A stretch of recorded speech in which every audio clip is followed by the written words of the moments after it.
നമസ്കാരം, പ്രവാസി മലയാളിയിലേക്ക് സ്വാഗതം. ഇന്നത്തെ പ്രവാസി വാർത്തകൾ ഒറ്റനോട്ടത്തിൽ. സൗദി അറേബ്യയുടെ തലസ്ഥാനമായ റിയാദിൽ പുതിയതായി കോവിഡ് ബാധിക്കുന്ന കേസുകൾ വീണ്ടും വർദ്ധിച്ചു.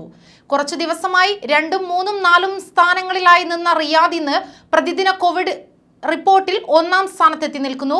രാജ്യമൊട്ടാകെ കഴിഞ്ഞ 24 മണിക്കൂറിനിടെ 1277 പേർക്കാണ് പുതിയതായി രോഗബാധ സ്ഥിരീകരിച്ചത്. ഇതിൽ 328 കേസുകളും റിയാദിലാണ്. കോവിഡ് ബാധിച്ച് രാജ്യവ്യാപകമായി ചികിത്സയിലിരുന്നവരിൽ 1080 പേർ സുഖം പ്രാപിച്ചു. യുഎഇയിൽ പ്രതിദിന കോവിഡ് കേസുകൾ കുറയുന്നു. ജൂൺ 30-ന് ശേഷം ശരാശരി പ്രതിദിന കോവിഡ് കേസുകൾ 1800-ന് താഴെയാണ്. പ്രതിദിന മരണനിരക്കും കുറഞ്ഞിരിക്കുന്നു. അതിനാൽ അബുദാബിയിൽ കോവിഡ് സമ്പർക്കമുണ്ടാകുന്നവരുടെ ഹോം ക്വാറന്റൈൻ മാർഗനിർദ്ദേശത്തിൽ മാറ്റം വരുത്തി. ആശ്വാസം നൽകി രാജ്യത്തെ കോവിഡ് മരണത്തിൽ തുടർച്ചയായ 2-ാം ദിവസവും കുറവ്. 23 പേർ കൂടി മരണപ്പെട്ടതായി ആരോഗ്യവകുപ്പ് ചൊവ്വാഴ്ച അറിയിച്ചു. ഇതോടെ ആകെ മരണപ്പെട്ടവരുടെ എണ്ണം 3339 ആയിരിക്കുന്നു. അതേസമയം പുതിയ രോഗികളുടെ എണ്ണത്തിൽ ചെറിയ വർധനവുണ്ടായി. 1824 പേർ കൂടി പുതിയതായി രോഗബാധിതരായി. ഇതോടെ ഒമാനിൽ കോവിഡ് ബാധിതരായവരുടെ ആകെ എണ്ണം 2,78,560 ആയിരിക്കുന്നു. 1684 പേർക്ക് കൂടി രോഗം ഭേദമായി. ഒമാനിൽ കോവിഡ് രോഗബാധിതരുടെ എണ്ണത്തിലുണ്ടാകുന്ന ക്രമാതീതമായ വർധനവ് കണക്കിലെടുത്ത് വൈകുന്നേരം 5 മണി മുതൽ പുലർച്ചെ 4 മണി വരെ ലോക്ക്ഡൌൺ ഏർപ്പെടുത്താൻ സുപ്രീം കമ്മിറ്റി തീരുമാനിച്ചു. ജൂലൈ 16 വെള്ളിയാഴ്ച മുതൽ ആരംഭിക്കുന്ന ഈ അധിക നിയന്ത്രണം ജൂലൈ 31 വരെ പ്രാബല്യത്തിലുണ്ടാകും. ലോക്ക്ഡൌൺ കാലയളവിൽ വൈകുന്നേരം 5 മണി മുതൽ പുലർച്ചെ 4 മണി വരെ യാത്രകൾക്കും പൊതുസ്ഥലങ്ങളിൽ ഒത്തുചേരുന്നതിനും നിരോധനമുണ്ടാകും. ഒപ്പം വാണിജ്യ സ്ഥാപനങ്ങൾ അടച്ചിടാനും സുപ്രീം കമ്മിറ്റി നിർദ്ദേശിച്ചിട്ടുണ്ട്.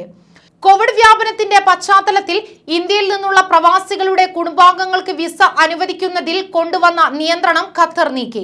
കുടുംബാംഗങ്ങൾക്കുള്ള റെസിഡൻസ് വിസ ആവശ്യമുള്ളവർക്ക് അതിനായി മിത്രാഷ് 2 മൊബൈൽ ആപ്ലിക്കേഷൻ വഴി അപേക്ഷിക്കാം. ആവശ്യമായ രേഖകൾ ആപ്പ് വഴി അപ്ലോഡ് ചെയ്യാനും അവസരമുണ്ട്. കോവിഡ് പശ്ചാത്തലത്തിൽ നിർത്തിവെച്ച ആശ്രിത വിസ അനുവദിക്കണമെന്നുള്ള ആവശ്യം പ്രവാസികൾക്കിടയിൽ ശക്തമായിരുന്നു.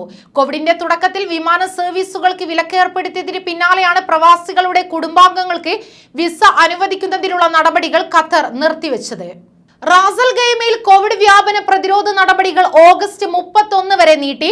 ദുരന്ത നിവാരണ വകുപ്പിന്റേത് ആണ് തീരുമാനം. കുടുംബ ചടങ്ങുകളിൽ 10 പേർ, മരണച്ചടങ്ങുകളിൽ 20 പേർ എന്നിങ്ങനെ അനുവദിക്കും. ഷോപ്പിംഗ് സെന്ററുകൾ, പൊതുഗതാഗതം, സിനിമാശാലകൾ, ഫിറ്റ്നസ് സെന്ററുകൾ, നീന്തൽക്കുളങ്ങൾ, പൊതുസേവന കേന്ദ്രങ്ങൾ, പാർക്കുകൾ എന്നിവിടങ്ങളിൽ ആളുകളെ ഉൾക്കൊള്ളാനുള്ള ശേഷിയിൽ 50 മുതൽ 70% എന്ന രീതി തുടരണം. തുടർച്ചയായ ദിവസങ്ങളിൽ താപനില 50 ഡിഗ്രിക്ക് മുകളിലായതോടെ കുവൈറ്റ് ചുട്ടുപൊള്ളുന്നു.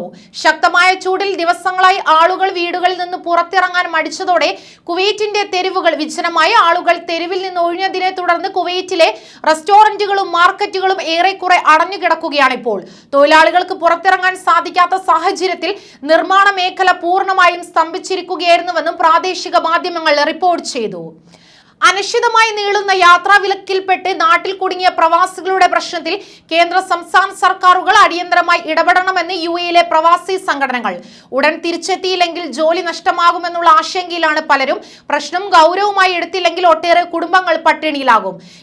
ഇവർക്കെല്ലാം നാട്ടിൽ തൊഴിൽ നൽകാനാവില്ലെന്ന് മാത്രമല്ല പുനരധിവാസവും സർക്കാരിന് കീറാമുട്ടിയാകുമെന്നും സംഘടനകൾ മുന്നറിയിപ്പ് നൽകി. എക്സ്പോ 2020 ദുബായ് കൗണ്ട് ഡൌണിന് അർജന്റീന ഫുട്ബോൾ താരം ലയണൽ മെസ്സിയുടെ കിക്ക് ഓഫ്. എക്സ്പോ വേദിയിൽ 360 ഡിഗ്രി ദൃശ്യവിസ്മയം സമ്മാനിക്കുന്ന പടുകൂറ്റൻ കുംഭ ഗോപുരം അൽവാസ പ്ലാസയുടെ അകത്തളത്തിലേക്കാണ് പന്ത് കുതിക്കുന്നത്. മെസ്സിയുടെ ഇടം കാലിൽ നിന്ന് പറക്കുന്ന പന്ത് അൽവാസ പ്ലാസയുടെ നെറുകയിലെത്തി അകത്തളത്തിൽ പതിക്കുന്നതിന്റെ പ്രതീകാത്മക വീഡിയോ ചിത്രം ദുബായ് മീഡിയ ഓഫീസ് ട്വീറ്റ് ചെയ്യുകയുണ്ടായി. 2019 മുതൽ എക്സ്പോ ക്യാമ്പയിൽ മെസ്സി സജീവമാണ്. കൂടുതൽ വാർത്തകൾക്കായി ഈ ചാനൽ സബ്സ്ക്രൈബ് ചെയ്യുക.